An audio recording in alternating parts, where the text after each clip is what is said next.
So I remember crying like 3 days postpartum with my daughter to my husband saying like, I don't think we should have another kid, like just overwhelmed by everything. And it took me a long time to get to the point where it was even like a possibility in my head.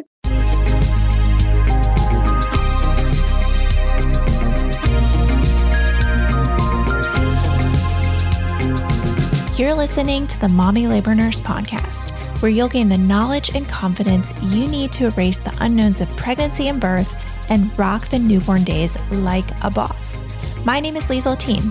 I'm a fellow mom, labor and delivery nurse, and your host. Each week on this podcast, you'll hear a mix of birth stories, expert interviews, and other fun pregnancy and birth-related content. As a reminder, anything you hear on this podcast is not medical advice. Please see mommylabornurse.com/disclaimer for more details. And now let's get into this week's episode. Happy Monday, you guys. This week on the Mommy Labor Nurse podcast, we are doing a birth story.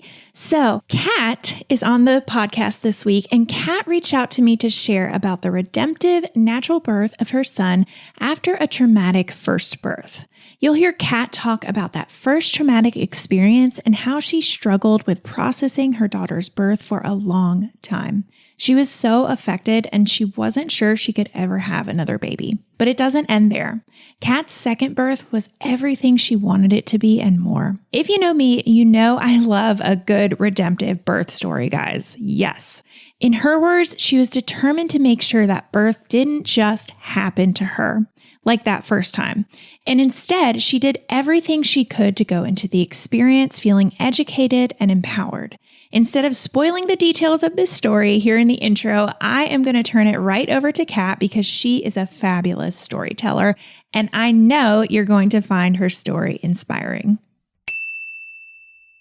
So tell me, are you one of an estimated 80% of pregnant women that's hoping to give birth without an epidural? I hate to break it to you, but simply wanting it might not be enough. After the unmedicated birth of my first son, Walter, I knew I had to create an affordable online birth class designed just for moms that wanted to do the same. And that's how Birth It Up, the Natural series, was born. Learn more about how to make your dream of a natural hospital birth a reality at mommylabornurse.com/natural birth. You can totally do this and we can help. Hi, Kat. Welcome to the Mommy Labor Nurse podcast. Thanks so much for being here today with me. Thank you for having me. I'm so excited. I'm sure. Yes, you got a nice little baby breastfeeding on you. So Yep. we might hear some baby sounds, some breastfeeding sounds in this episode, guys. Not anything that we haven't heard before. So yeah, Kat, do you want to tell our listeners a little bit about yourself, where you're from, all that good stuff? Sure. So I live in Peterborough, Ontario in Canada. So it's about like an hour and a half from Toronto. So it's a smallish town. I'm a mom of two. I have a 3.5-year-old and a 2.5-month-old. And I am a small business owner and kind of just living that hectic, crazy life. Ooh, I know it. Cool. You know Awesome. it very well. Yeah. Awesome. Well, today we are going to do birth stories. And Kat, if you don't mind, usually what I tell people to do is kind of go back. We're going to do both birth stories today because I think they're both, very relevant towards each other. Yeah. So what I usually tell people to do is kind of go back to your first pregnancy, how, everything was back then, getting pregnant, how that pregnancy was. Then we can go into that birth story. And then we can do the same thing with baby number 2. Sounds like a plan. So our daughter, 3-year-old, we had gotten married in June of 2017. And then around in the fall, started thinking about, maybe starting to have I had baby fever. My husband's like, let's wait a little bit. And then we had decided, okay, well, we'll wait until the spring to start trying. But at that point, we also weren't doing anything to avoid pregnancy. So Got it. The beginning of 2018, I was starting to I was just so tired. I was actually New Year's Eve, so tired, just went to bed early, didn't drink anything. And I'm an early riser. The next morning I slept into 11. I was like, this is really weird.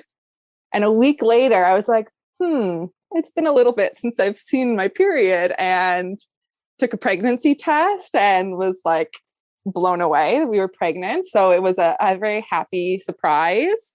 And my pregnancy was really really great. Like I'm someone who's like really blessed with fairly easy pregnancies. I loved being pregnant. So the whole time, everything went kind of as planned throughout the pregnancy.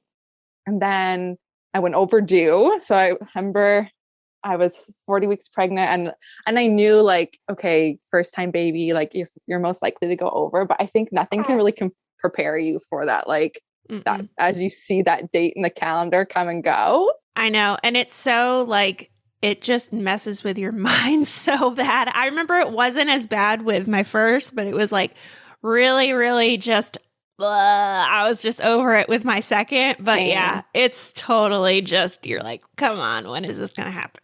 Yeah. And like, I felt great. Like I was still walking, like I was doing all the things. I'm like walking 10,000 steps a day. Like I was super active and I'm like, okay, like I'm doing all the things. And almost every night that week I would have, I don't know if it was false labor, early labor, like have contractions. I'd go to bed and I'd wake up and they'd be gone. So that was a little frustrating. Were they painful or were they just like? Not painful, like just like, oh, I can feel something's happening. Yeah. And so the night before my 41 week appointment, I started having contractions again. I said, okay, like probably nothing. But like throughout the night, like I don't think I really slept that night. Like they started building up. In the morning, I started timing them and they were like 6 to 8 minutes apart. So I'm like, okay, like this could actually, turn into something. Wake my husband up. I'm like, I think we're having a baby today. Like, I think I'm going into labor. And he's like, oh, that's great. Like, I'll call into work. My parents were coming up to take me to my appointment since my husband was supposed to be at work. So I go and have a shower. I'm getting all excited and it just stops. Oh, like, boo. Yeah. So then I was like having a contraction like every 45 minutes. And like, okay, so it's nothing. Like my husband, Dan, go to work. Yeah. Baby's not coming today. My mom will take me to the appointment. And my appointment was at the hospital. So we're walking into the hospital and my water breaks. Oh.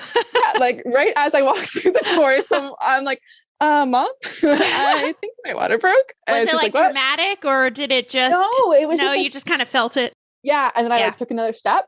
Yeah. And I'm like, oh, no, because like when you're pregnant, there's lots of stuff going on. Yeah.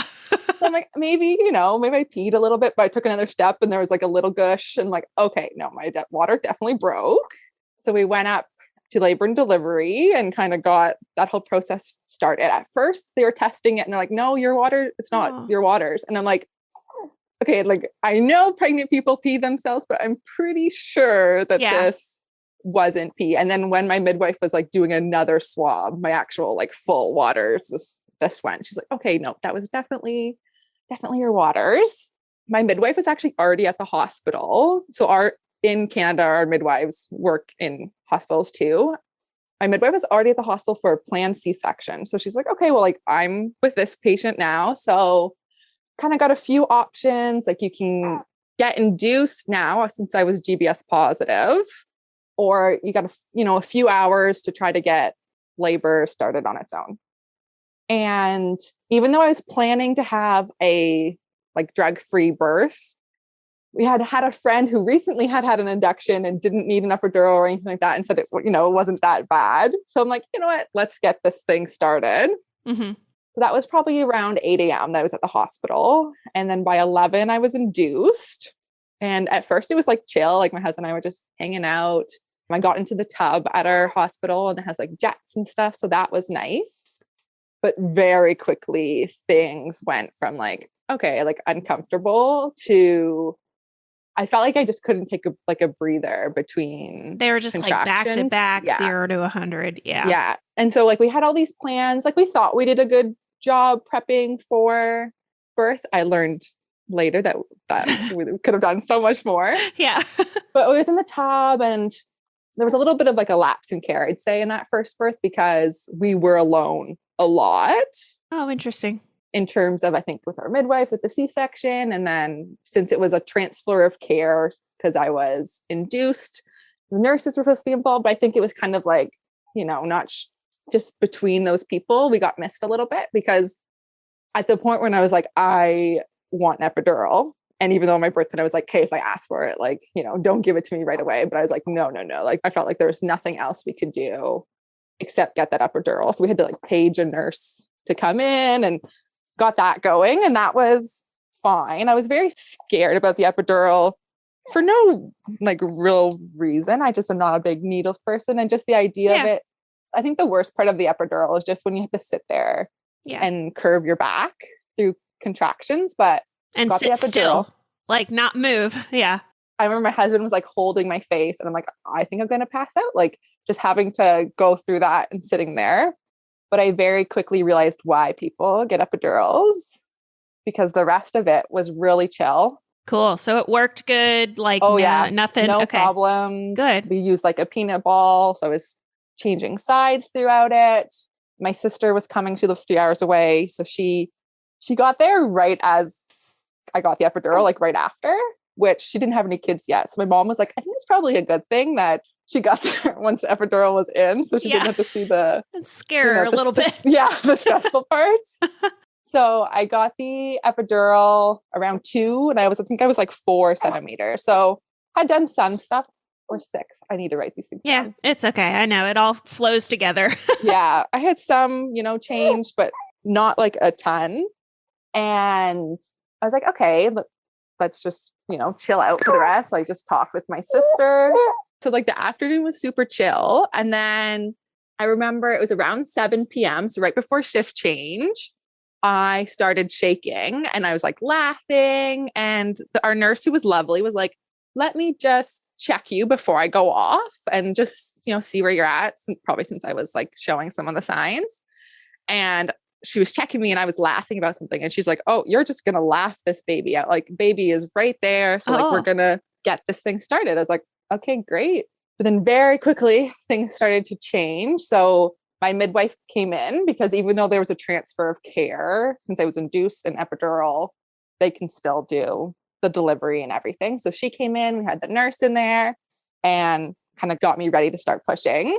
That was one thing I don't think I had prepared for in terms of if I had gotten epidural, the pushing and not knowing, not feeling anything. So I was trying. And very quickly, our daughter started going into distress in terms of her heart rate dropping pretty scary levels pretty quickly with every contraction and push. So I just remember like laying in the bed. I'm like, I don't know if I'm, if I'm doing the right things, if I'm pushing like, the right way. And very quickly, like, okay, they're paging the OB to come in. And then he's paging more nurses in. And then I can hear them paging to prep carts and NICU team and all this kind of stuff. And I'm just like sitting, like laying there. Was anybody like telling you kind of what was going on, or were you just kind of hearing this all mostly going just on? Hearing like from what they were telling kind of each other. And like the doctor was like, okay, like the OB was like, we need to get this baby out quickly. And so I'm like thinking that I'm like, okay, am I gonna do an emergency C-section? But I think that the reason they didn't have to was because she was pretty low, like throughout this. So it was about 10 minutes later from when I started pushing that they first tried a vacuum on her and that popped off. And then so they decided to do forceps and an episiotomy. So that happened and they pulled her out. I think that the hardest part of that was definitely the like baby being taken to the warmer to get checked up on. So things I really hadn't like even thought about happening. Yeah, you think that baby's just going to come right on your chest. But, sometimes you're not prepared for that. Like, okay, baby might come out and not be okay. And we need to help baby out. And then, hopefully baby can come back over. But yeah, that's scary if you don't know that going in. Totally. And like, she was fine. Like, yeah, good. She had a very thin cord wrapped around her neck. So like, it was just a lot of compression, I think, when she was coming out because the cord was quite thin. And, they checked her out. And for me, like, I think, all the medical professionals in the room, as soon as she started crying and stuff, they're like, oh, she's good. But like, is she okay? Is she okay? Yeah. And they're like, oh yeah, she's fine. I'm like, okay. Like, someone could have reassured me on that one. Yeah. But yeah, so she was fine. So that was wonderful. We did have to stay in the hospital a little bit longer because of the forceps. So we had to like monitor her for any kind of head issues. And our poor girl, she had like forcep marks like on the side of her face. Her nose was like crooked. She had a black eye and she had a big bump on her head from the vacuum. So Yeah. she looked like she had been through the ringer, but she was fine. And that, I think it was so overwhelming to go through that. And then it's like, okay, here's your baby, like go home. And that's just kind of go with it. And I don't think it really hit me right away, like how scary that had been in the moment until like start, the days after when you're alone with a baby and you start thinking through it all. Like what the F just happened to me, basically. Yeah. Yeah. Like, how did this all happen? And grieving the birth I thought I was going to have versus the one I had. So that was difficult to work through. And I think that was part of the reason I definitely went into some postpartum depression and anxiety. Well, like it was a lot of things. I think birth definitely was part of it. My husband went back to work like when she was 4 or 5 days old. Oh yeah. And then makes it hard. Yeah, when you're just alone with a baby. And I'm a very stubborn person. And also I think I was a little naive about what it takes to care for a baby. So I was like, yeah, like a baby sleeps a lot, like we can do this. And I went back to work 2 weeks postpartum because I'm self-employed. So I was working at home basically when my daughter was sleeping in a wrap on me, was doing client work. So that was a lot to manage that. At 3 months, my husband was able to take off his parental leave. So he was off, and that kind of let us settle into our new routines and sleep and counseling, and our daughter growing out of her colic definitely helped. Oh, and she had colic too. Oh man. Yeah. You had all of it, didn't you? Yeah. We realized when she was 6 weeks old that she had a milk protein allergy. Oh. So that helped a lot of things. Like we did all the things like, the chiropractor, getting her checked for a tongue tie, all these things. And the milk helped a lot in terms of her demeanor. And yeah, if you don't mind speaking on that for just a second, what you did you continue to breastfeed her and take dairy out of your diet, or did you switch her to formula, or kind of what was that process? So I did continue to breastfeed, and that was, I think, so overwhelming in terms of like having to like at 2 weeks old, I was, on Facebook groups, like talking about what she was like. So I'm like, okay, I feel like babies shouldn't cry this much. Like, I feel like something's not right. And, people talk about different things. And then one of the things I said, like, it sounds like between the rash, the gassiness, the colic, it wouldn't hurt to cut milk out. And that felt so overwhelming because I had, freezers full of food that had dairy in it. I love cheese so much. And like at 2 weeks, yeah. It's hard. It's so hard. Yeah. At 2 weeks postpartum, I had no like mental capacity to make that change. So I'm like, okay, well, let's keep trying. And at 6 weeks, we were seeing our last midwife appointment, and my midwife was like, is that the same rash she's had like since birth? And I'm like, yeah. She's like, yeah, that's definitely milk. And I said, oh God. And at that point, a little bit more sleep, I said, okay, let's do this. I wanted to keep breastfeeding. So I completely cut milk out, and I breastfed for 2 years. So I breastfed for 2 years, didn't really eat any dairy after that. Ate a little bit when I was pregnant this time, just because I had like a lot of cravings, but now I'm again dairy free. I know it feels like such an overwhelming thing to do when you're in that situation. And I will say to any moms listening who are thinking about it or wondering about it, it gets so much easier. Like the first week is so hard. It takes a lot of brain space to think about what can I eat or what are alternatives I can have. But once you get it, kind of your regulars figured out, dairy-free ice cream is just as good. Cool. Like oat milk is so good. The cheese is the only thing that you can't find the exact like goodness of. But overall, like it's been, I've been dairy-free now for almost 3.5 years. So wow. Yeah, I did dairy-free for a little while and I just couldn't. I'm like, this is just, it helps my stomach so much. But I'm like, oh gosh, because you're right. The cheese is the hardest part. Like when I was doing it, I was like, I'm not even going to do the substitute cheese. I'm just not going to eat cheese because I can't deal with the substitute cheese. Yeah, I dream about pizza sometimes, like in my dreams. And I think like I tried eating some dairy but my body now is like, doesn't know how to process it. If it's been so long. Yeah. Yeah. But probably when I'm done breastfeeding this kiddo, I will slowly get it back in my system because I really, really want cheese. Cool. Well, something to look forward to, Yeah. All right. Well, let's move on to your son and his pregnancy and kind of getting pregnant with him. What were your thoughts and feelings, revolving around like getting pregnant again? Were you nervous? Were you scared? Definitely scared. So I remember crying like 3 days postpartum with my daughter to my husband saying like, I don't think we should have another kid, like just overwhelmed by everything. And it took me a long time to get to the point where it was even like a possibility in my head, because that first one was so difficult and that like the postpartum period was so hard. But we like eventually I'm like, okay, we can do things differently. And I knew that if we were going to have another kid, like we would have to do things differently. So that was like the biggest thing, was like the planning, and it was a lot more intentional. So we said, it's like, we decided to start trying. And again, we were really blessed and got pregnant in like the second month of trying. So that was spring 2021, and really excited. I'm someone like, I'm very open about sharing like early pregnancy, because I think it's important that we talk about, the excitement, but also like if something were to happen, I'd want those people there to support me. So we told like our good friends, our family. So that was really exciting. We were really, really happy. We had one scare, which like, I'm not going to say it's a funny story, but I woke up one morning and had blood in my underwear. So obviously started freaking out, and, we're planning to go to the hospital, like literally about to leave the hospital. I'm like, it's really stinging. Like, I think this is really weird feeling. And it turns out I had somehow cut myself in the night.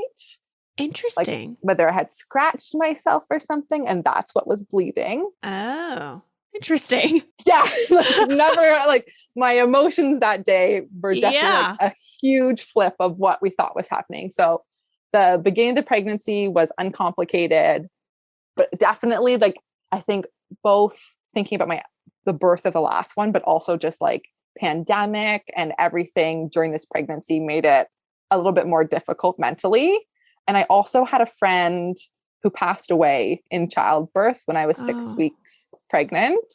Oh, which is like, so it's sorry. Like unheard of, right? Yeah. Like it's so absolutely rare. And like, there was no way of knowing, like, it's always a scary story to talk about. Like, I know it is like incredibly rare. Very, very rare. Very, very rare, but still scary nonetheless, especially when it happens to somebody that is so close to you.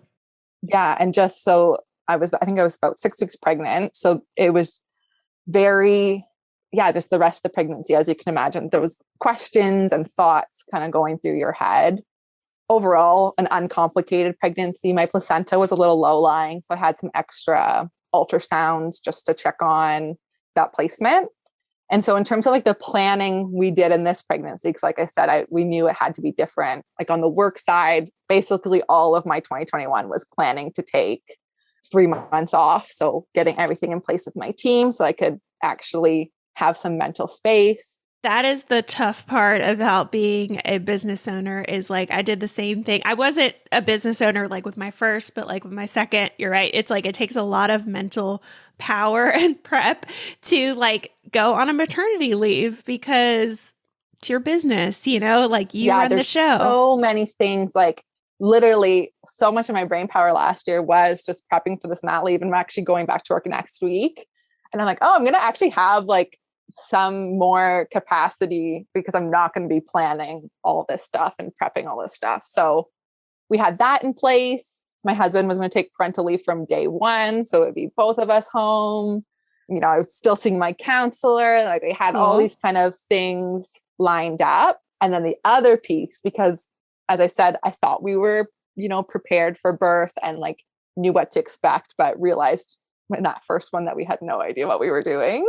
So the other piece is I found you on Instagram. Yay! And I think I might have started following you actually before I was pregnant. It was like, maybe like someday soon and then I think it was one sale or something that you were pushing the birth courses. And I'm like, this is exactly what I need. And I had listened to your podcast of your birth stories.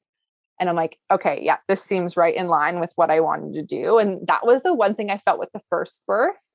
I really felt like birth happened to me, that I wasn't like in control. And I know you can't control birth, but I wanted to feel empowered. That was the word I chose going into my second birth. All right, the sound of that baby crying means it's time for this week's segment of Birth It Up Babies. All right, this gal said, hi, I have no idea if you'll see this. Oh, I get a lot of like DMs that start with that, and we do see them. We do see your DMs. She says, but I wanted to reach out anyways. My husband and I took your online epidural birthing class last fall. Our baby girl was born in November.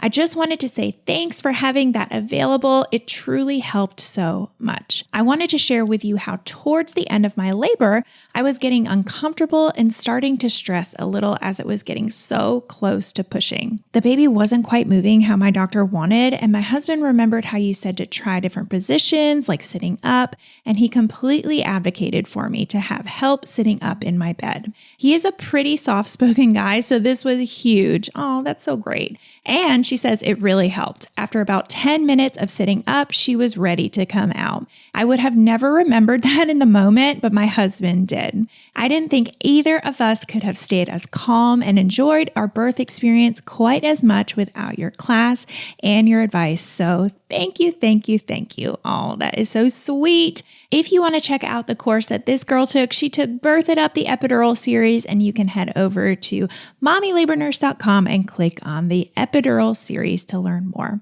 All right, let's get right back into this week's episode. Yeah, cool. No, I love it. I mean, I hear that often actually, that it's like you just feel like it happens to you. You feel like you're not an active participant in this. If you feel like things are just going on. Yeah, exactly. So this time I'm like, okay, I want to set myself up so that regardless of how birth happens, like what the outcome is, that throughout it, I feel empowered and educated and like I'm making decisions. And so I knew like education would be like one of the biggest things that could help with that.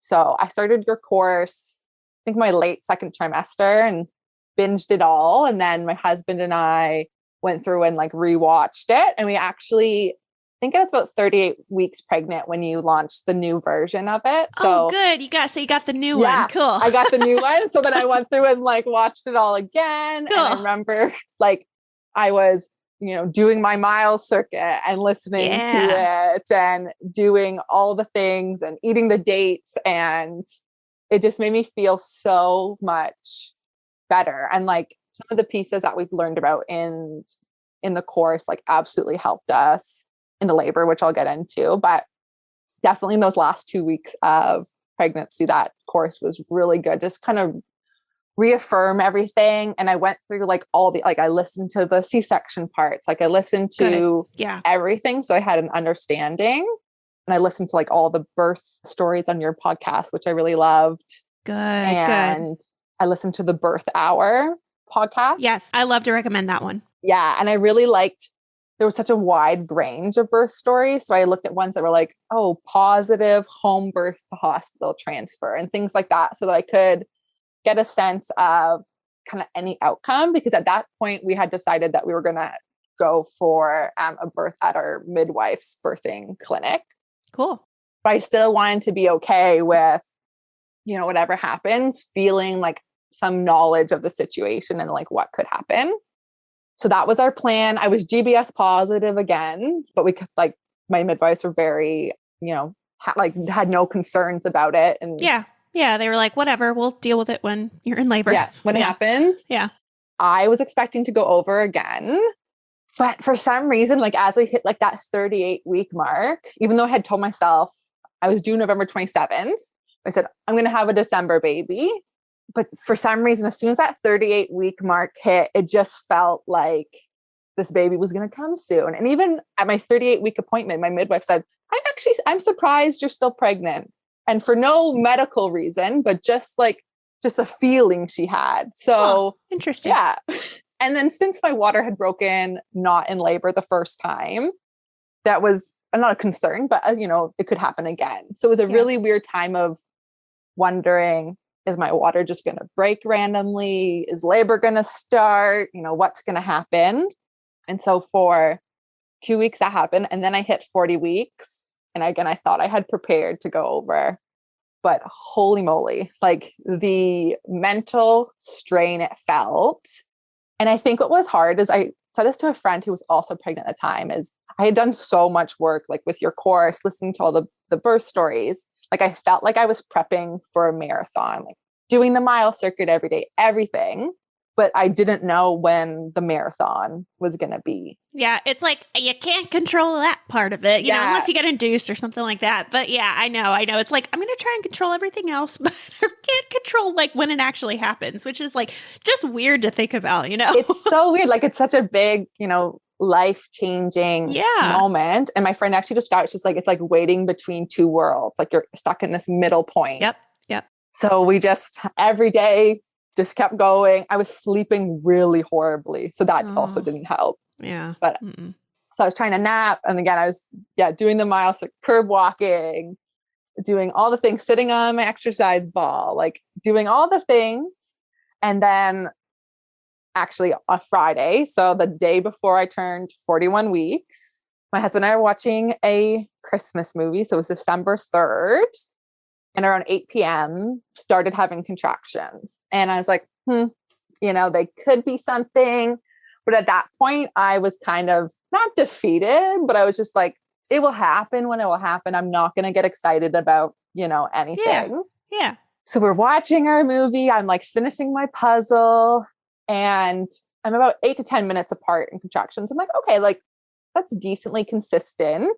For a couple hours, they stayed. And so about 9:30, my husband said, I think we should call your parents. So my parents live about an hour away and they were going to come and stay with our daughter. It's like, I think we should call your parents. I'm like, I don't think so.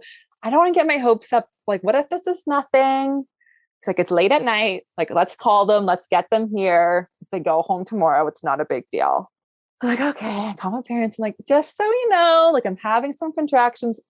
Maybe you guys should think about coming up. They're like, okay, we'll be there in an hour and a bit. So they started packing up. And at 10 o'clock, I was like, okay, this actually might be something. The contractions were starting to get a little bit more intense, still like 8 to 10 minutes apart. But I'm like, this could be something. So I contacted our doula, which is another piece I got in place for this birth because I knew that support would be amazing. So I contacted our doula and I'm like, I think I'm in labor. And she's like, okay, like try to get some sleep. Call me when it's go time. So I'm like, okay, I'll try to get some sleep. So my husband passed out and I'm in bed. I put The Office on. It's one of my comfort shows. And I would like doze in and out, like between contractions. I'd sleep a little bit and I'd just watch a little bit of TV. And it was very manageable laying in bed. And then at 3 a.m., I woke my husband up. I said, okay, like things are happening. We need to get out of bed and I need to move and stuff. And remind me, your water hasn't broken or anything yet, no. right? Yeah. So no, water hasn't broken. Okay. So we went out to our living room. And I think the most amazing part of early December, baby, is I'm a huge Christmas person. So we had our Christmas tree on with the lights on. Oh. So it was so nice. Like we're in the living chills. room. Oh, yeah. It was so cool. nice. Yeah, it was very calm. I labored a lot on hands and knees over my birth ball and just like swayed through contractions. In pregnancy, we had done a lot of practicing of double hip squeeze and I really liked it. But in labor, didn't like it. So it was really interesting to see the difference. But I liked a lot of like sacral pressure. Cool. He'd put his hands on my back. And so I just stayed on hands and knees the whole time, would get up a little bit to move around between contractions. And at 4:30, I think I was about 6 minutes apart, 4 to 6 minutes apart. And we're like, okay, like things are starting to happen. So we decided to call our doula and page our midwives to let them know that, okay, things are happening. So we called our midwife and she was at a birth an hour away. Oh. So she was doing like the postpartum checkup. So she's like, I'm going to be done here soon. How about we meet at the clinic in about an hour? She listened to a couple of my contractions. She's like, okay, let's meet there about 6 a.m. and we'll get you checked up. My doula arrived around 5 and that's when things like really got into high gear. So I think looking back now, that was that switch really into like active labor. Mm-hmm. And that's when I really had to focus through contractions. I did a lot of standing up, slow dancing with my husband. So hands on his shoulders, and my doula would put pressure on my back. And then my midwife called back and she said, I actually can't leave this birth. There was like some bleeding she had to monitor. So she said, I'm going to have a different midwife meet you at the clinic. So it was someone we hadn't met before because our midwife and our backup midwife were both at birth. But we're like, okay, sure, let's do it. And our doula got us ready to go in the car. I used a TENS machine for the trip to the midwife clinic, which was really nice. So when I had a contraction, I'd hit the button and it would pulse the electrical currents in my back, which really helped because I was really worried about having to sit down in the vehicle since I had done so much standing and on my hands and knees. And I'm a huge Taylor Swift fan. So we put some All Too Well on in the car, which is my favorite song. And my husband like full blasted it. So I could just like sing and like try to focus on making it to the clinic. Love it. And then we got out of the van. And like, even when we were getting into the van, I'd have to stop to do a contraction. Same thing when we got there. We got in, we got up to the birthing suite upstairs and we met the midwife who was lovely. And she's like, okay, we'll do a check. And I hadn't got any checks except for at 40 weeks, I thought my water might've broken. So I did a swab and then did a check. And I was, I think 1 centimeter. So nothing really to write home about. So I hadn't had any checks since then. And my water was still intact. So I'm like, okay, let's do one to see if, if this is the real deal. And in my head, I said, okay, if I'm 4 centimeters dilated, we can do this. Like I can do this. I'm going to stay here. And Caitlin, the midwife, checks me and she starts laughing. And I'm like, she's like, you're a stretchy 7. Ooh. I'm like, okay. And like, she's like, we're going to have a baby soon. I'm like, okay. Yay. And that was one of my midwife's main concerns, actually, since I had gotten induced with my first around 11 a.m. and she was born at 7. So pretty quick, even induction, first labor. So my midwives were very adamant about when I would need to go to the clinic and getting there in time, and just because things might happen quickly. So where in my head, I was like preparing myself. I'm like, okay, 36 hours of labor. Like I wanted to be prepared for like anything, but I was like, oh, like that's a baby coming soon. Yeah. So we started to get ready. I did a lot more standing, and then I decided to get into the tub. And that really is kind of when transition hit. And I didn't really know it at the time. I was really thinking transition was going to be the hardest part for me, but pushing actually ended up being. So like when transition happened, I instinctively did horse lips. I had learned about them in the course. Yeah. But it just kind of like happened. It just came out. Yeah. That's how I was too. It's weird how that happens. I know when we were watching the course, my husband's like, oh, it's kind of weird. Yeah. Like, I get it, I guess. And I just start doing it. Yeah. And I'm like, you can't judge me now. And that was like a huge help. Like it just really helped relax through those contractions. And I was in the tub and I had gotten onto my hands and knees since that was such a comfortable position beforehand. But as soon as I got on my hands and knees, like things just felt so intense. Like it was almost like contraction wasn't stopping. So I'm like, okay, I need to go on my back, like onto my back again, because I can't deal with that like constant pressure. And I said to my midwife, because she had said, okay, let me know when you feel like you have to poop or you feel pressure. And I'm like, I feel a lot of pressure. She's like, oh, don't worry. I already paged the other midwife like 20 minutes ago because I knew this baby was coming. I'm like, okay. So they were reading the room really well. So I was on my back and I'm like, I have to start pushing. They're like, okay, like, let's do this. So I started pushing at 8 a.m. So 2 hours after we had arrived at the clinic. And between pushes, my midwife checked me and I was 9.5. Like there was like a lip. Oh, she's like, okay, so like, if you just keep pushing, like that lip will come out. So that happened. And the real crazy thing is that my water still hadn't broken. Oh, yeah. I forgot. I'm like, that's crazy. You didn't say anything about your water breaking. Oh, interesting. My water still hadn't broken. So you were like pushing on that bag. Yeah. Yeah. So I pushed for probably about half an hour with the water still intact. Mm-hmm. And my midwife said, like, I can break it. It's going to help bring the baby down. And I said, okay, let's do it. Like I wanted to have as little interventions as possible. But at this point, I'm like, if that's going to help this get going, like let's do it. Yeah. So she broke the water, baby came down a lot lower. The one thing I like did not expect was the pushing phase. Like I really thought, okay, once I get through transition, because I remember you talking about other people saying that like pushing's almost like a relief because that's like, okay, I can do something. But man, I found pushing so hard. So I'm like pushing. We actually tied a rebozo to like a handle on the tub. Like the tub had like, different grips. Yeah. So my doula tied a rebozo to it and I'm like pulling on it as I'm pushing. But we had to stop that because I almost pulled the handlebar off the wall because I was going for it. Yeah. So I kept pushing. And at one point I was getting a little frustrated. And I'm like, okay, I think I want to go to the bed or something where I can go on hands and knees. I was too tall to deliver on hands and knees in the tub because it would be slightly out of the water. Oh, I see. So they said, okay, you either have to get out of the tub to be on hands and knees or stay on your back. I'm like, I want to get out of the tub. But as soon as I started moving, I was like, okay, no, there's no way I'm going to be able to like get out of here. So kept pushing, kept listening to Taylor Swift. My husband. Oh, nice. I was going to ask. You brought the Taylor Swift into the birth center. Yes, cool. Yeah.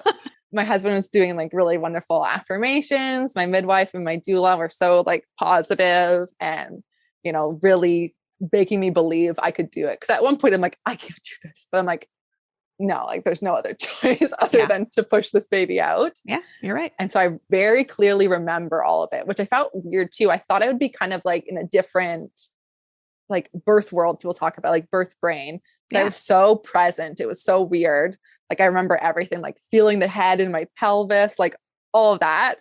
And when he came out, it was just like, oh my God, like there's pictures. I just looked so like shocked. And we didn't know what we were having this time.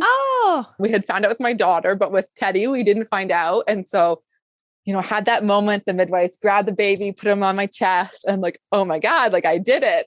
And they're like, lift them up to see what it is. I'm like, I can't. I was just like so exhausted and like in shock, I think too. I'm like, someone lift him up. So lift him up. He was a boy. Aww. So we were so excited and he was great. Everyone was fine. Funny though, like from 26 weeks at an ultrasound, he had been in the exact same position, sideways with his head down, like looking to my left. And I tried spinning babies. I did the mile circuit. I did everything. My midwives were like, well, maybe he'll just turn in labor. Like that's no problem. But nope, he didn't turn in labor. He just came out looking to his left. His head didn't mold at all. It just all came out. Interesting. So, yeah. Your pelvis must just be shaped that way. And, baby's like, okay, this is how I'm getting out this way. This is how it's going to go.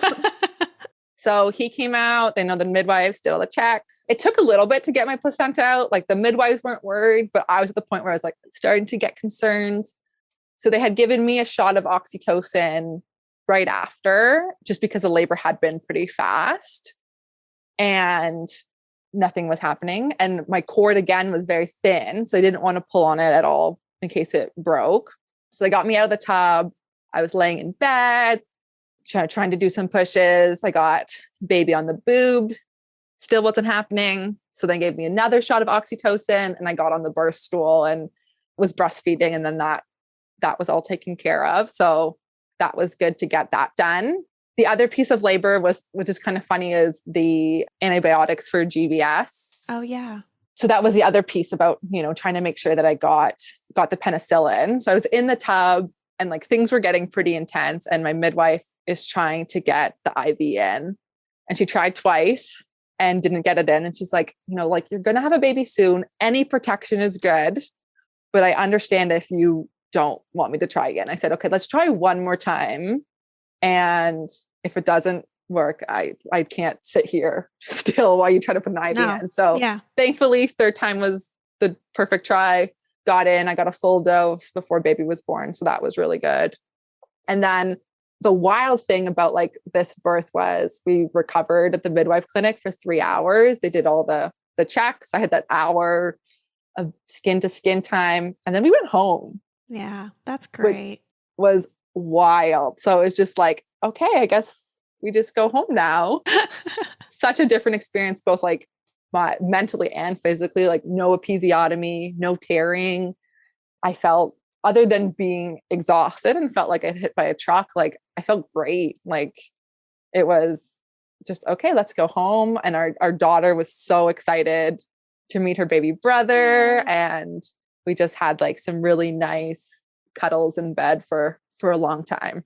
Oh, that is so sweet. So it sounds like such like a redemption sort of birth from your first experience.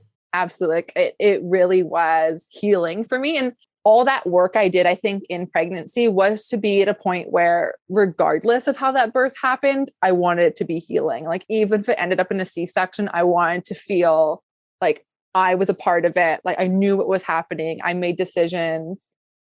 So I think I did that work, but for it to come out to be the way, like exactly how I had kind of pictured it, I had never really thought of having a water birth. Like it was like, sure, what like would be okay. But just that whole experience was so wonderful. And I feel like such a badass. Yeah, totally. I know. I totally know that feeling. That is amazing. How has your postpartum recovery been around this time?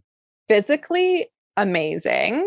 Like again, like the difference of not having a episiotomy was so much different. Like I just felt a lot better, but I actually had done less. So with my first daughter, I think I felt pressure. I don't know from who, but I just was like, okay, like let's just go live our lives. Like I think it was like 5 days postpartum. I had her at the grocery store, like getting groceries, like things I did not need to be doing.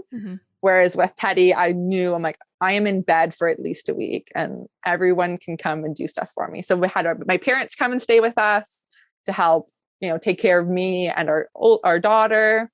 So I really was like, I'm not doing anything I don't need to be doing, and really focused on healing myself and getting to know Teddy. Mentally, this postpartum, I really thought we had done all the work, but it just shows that you can't control your brain and your hormones and everything. Because I think it was 3 days postpartum, I started having panic attacks in the night. So our little guy wouldn't sleep not being held, which I'm like, I totally get it, dude. You were just inside me for almost 10 cozy months. Yep. So that sleep deprivation, plus that I wasn't sleeping well before he was born, I think really piled up. So I started dealing with that. And then at 2 weeks postpartum, decided to start taking some anxiety medication, which I've always been an anxious person. So I think it totally was the right choice. And I had really already done the work to think about that before he came, knowing that there was a good chance I would have postpartum anxiety again. This time it's been a lot different than the first one, more intense this time. And I think it's, again, pandemic, older kid, the world. It's much different. Yeah, exactly. You have another child to take care of too. That's a big piece of it. Totally. And we tried all the things. I was like, okay, I'm going to try co-sleeping. Cause again, we all need to get some sleep. And I did that for a couple nights, which was working. But then Teddy started getting super gassy. So then he wouldn't sleep unless he was being held upright because of the gas. So then we worked through that. But actually the crummy part was on Christmas. That's when I had the worst panic attack. I hadn't slept in a couple days. So I'm like, I need something. I need to sleep. And I knew sleep was going to be the biggest savior for me. And we had tried a few things in terms of, I was going to bed at 7. My husband would have Teddy until 1 or 2 in the morning. And for a while he was waking me up for me to breastfeed, but then I was pumping. So he would give him a bottle and that was working. But I think it was a little too late. Mm-hmm. So thankfully on Christmas, I got some benzodiazepines. Benzodiazepines? Yeah. I feel like I'm not even saying it right, but yes, some anxiety medicine. Yeah. So some more specific, in use anxiety medication to help with panic attack. So started with that. My parents came back and actually lived with us for a month almost, and did they literally saved our butts and did night shifts because Teddy was just wasn't sleeping independently. So my husband would have him until 1 in the morning. My mom would do a 3-hour shift with him. And then my dad would get up early and hold our baby, which was the only thing that really got us through. And now he's starting to figure it out. It's funny because I thought with like my daughter, we had been through that gassy baby and somehow this child is even gassier than she was. But like we've done it all, chiropractor, he got a tongue tie clipped, osteopath, belly rubs. I don't eat dairy, all the things, but I think it's just, he's a gassier. Some people just are. Yeah. So we're figuring it out and he's figuring out. And like I was saying earlier, like he's 2.5 months now. And it's like been the longest time, but it also feels like it's gone by quickly. But it's wild to see now that he's, smiling and talk like cooing, and it makes such a big difference. Yeah, it does. It's like, oh, you're actually like, you're crying all the time, but like, oh, there's that glimmer that you're kind of smiling at me and you know who I am. And okay, it makes it a little tiny bit easier. I know. I remember like one time Rylan was the middle of the night and he had just had a really, really bad night. And he was older. So he was like starting to talk, and he just like looked up at me and said, "Mama." And he had said "mama" like before, but I was like, okay. Yeah, I guess it's okay. Yeah. I was saying that to my parents, is that I think Teddy is the smiliest after a night he didn't sleep well. I'm like, maybe it's like an evolutionary like survival tactic. Like they need to be cute. Yeah, I mean, I think so. I think it goes back to, that whole thought of like, you look back at baby pictures when your babies are little and you're like, how did I think my baby was cute? He's like all wrinkly and like, he's way cuter now, but you're like, this is the cutest little thing in the entire world. Yeah, they know how to get you. I know. Oh my goodness. Well, Kat, thank you so much for joining me today. This was such a fabulous story that you were able to share with us. Do you want to share like your social media or anything if people want to follow along? Sure. If you want to see my escapades as a business owner and mother of two, my business is at Social Kat Media, and that's Kat with a K. And I'm just prepping to get back to work now. So I'm excited and also terrified. Yeah.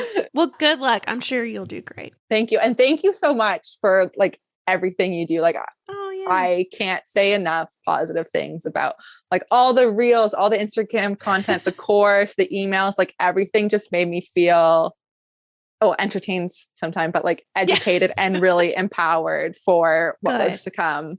Good. Oh, well, thank you. That's really good to hear, because that's the feeling that we're trying to get, everybody that goes through the series and goes through the courses and sees the reels and sees the feed posts. That's the feeling that I want people to feel. So it's great to hear that you feel that way. Yeah, it was definitely, the outcome was empowered and educated. Awesome. All right. Well, thanks for joining me today. Thanks.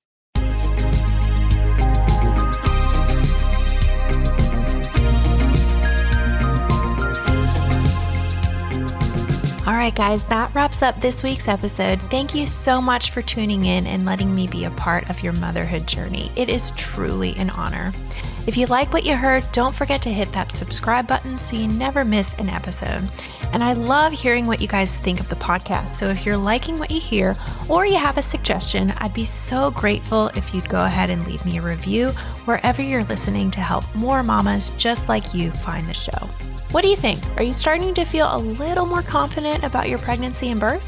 Well, if you want more, be sure to head on over to mommylabornurse.com/podcast for today's show notes and a library of episodes so you can keep getting educated before your upcoming birth. And while you're over there, be sure to check out the blog and learn about our online birth classes. Find it all and more over at mommylabornurse.com/podcast. See you next week, same time, same place.